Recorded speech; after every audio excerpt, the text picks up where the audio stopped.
Okay, so here we have a eukaryotic cell, and the red part around it is a cell membrane that contains everything in a cell. It keeps everything together, and one way to imagine it is a big trash bag and holding all the garbage inside and fluids.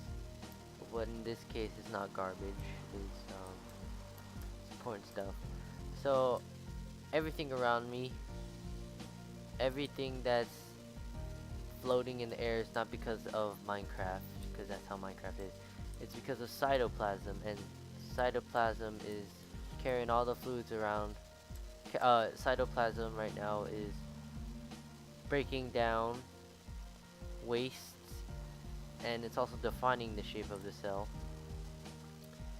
as well as it's jelly-like fluid, and it's made out of mostly water and salt. So here we have the mitochondria, and what the mitochondria is responsible for is a digestive system which takes nutrients, breaks them down, and creates rich molecules for the cell. Wrapped around the nucleus uh, is the endoplasmic reticulum, and the ER, which is endoplasmic reticulum, main function is to manufacture and transport materials to other locations and organelles. Here is the nucleus, and the nucleus acts like the brain of the cell. It helps control eating, movement, and reproduction, and if anything happens in the cell, the nucleus knows about it. And the nucleus is not always in the center of the cell. It will be a dark spot somewhere in the middle. When the cell is in a resting state, there's something called chromatin, which is this stuff inside the nucleus. And chromatin is made out of DNA, RNA, and nuclear proteins. DNA and RNA are nucleic acids inside of the cell. When the cell is going to divide, the chromatin becomes very compact, it condenses, and when the chromatin comes together, it becomes what we know as chromosomes. So here we have the Golgi apparatus, and these gather simple molecules and combines them to make molecules that are more complex.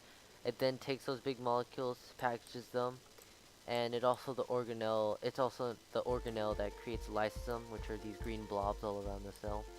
These green blobs, known as lysosome, are used to digest things. They might be used to digest food or break down the cell when it dies. The vacuoles, which are these golden things, uh, might store food or any variety of nutrients a cell might need to survive. The structure of the vacuole is very simple. There's a membrane, which is around it, surrounding uh, fluids that are inside of it. Here we have the ribosomes. They are the protein builders or the synthesizers of the cell. They are like construction guys who connect one amino acid at a time and build long chains around the cell. And I think that's about it. There's not that much to it to a eukaryotic cell. It's fairly simple. I hope you enjoyed my explanation of the eukaryotic cell.